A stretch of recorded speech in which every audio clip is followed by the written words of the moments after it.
So we are very happy. ఒక జర్నలిస్ట్గా start చేసి కెరీర్ని ఇప్పుడు అంటే ఒక స్ట్రగుల్ పీరియడ్ ఉంటుంది కొన్ని ఇయర్స్ కొంతమందికి జర్నలిస్ట్గా సీరియల్స్లో, తర్వాత లాస్ట్ సీజన్ కూడా నువ్వు రావాలి అసలు ఎక్స్పెక్టింగ్. సో ఈ సీజన్, సో ఈ స్ట్రగుల్ పీరియడ్ని ఏం చెప్తావు అసలు? అంటే ఒక సక్సెస్ వచ్చిన తర్వాత ఎలా అనిపిస్తుంది, నీకు ఎలా అనిపిస్తుంది? This is a winning moment and definitely part of success ఇది కూడా. కాకపోతే ఇంకా మనకు మూవీ అనేది ఒక మేజర్ సక్సెస్ అని ఫీలింగ్. అదొక దానికి ఒక టైం లైన్ ఉంది, బరాబర్ అది కూడా చెప్తా, ఆ టైం వస్తుంది because I'm working on it. And ఈ జర్నీలో నేను ఒకటి తెలుసుకుంది ఏంటంటే మనం ఏం చేసినా అది 100% చేయాలి. నేను ఒకటి అనుకోని మైండ్లో ఇది కావాలి, ఆఫర్ వచ్చి ఉండే నాకు కూడా, జర్నలిస్ట్ ఆఫర్ వచ్చింది నాకు. అప్పుడు తెలుగు నిజంగా సరిగా రాయడం కూడా రాదు. అలాంటి టైంలో నన్ను నమ్మి ట్రస్ట్ చేసి ఒకరు జాబ్ ఇచ్చారు. ఆ తర్వాత నేను విజే సంథింగ్ స్పెషల్ చేసిన, అది నాకు ఎప్పటికీ మర్చిపోలేని షో.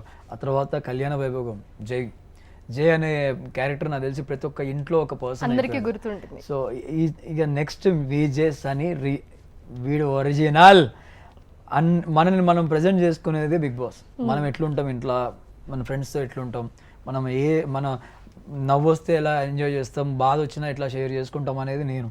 సో అక్కడికి వెళ్ళిన తర్వాత మాకు ఒక దునియా ఉంది, అదొక అలెక్సే దునియా. ఇంకా పంచాయతీలు, ఆ లొల్లిలు, ఆ కొట్లాట్లు, అందులో కూడా ప్రేమలు. సో అంత ఎమోషనల్ కనెక్షన్ ఉన్న హౌస్ అది.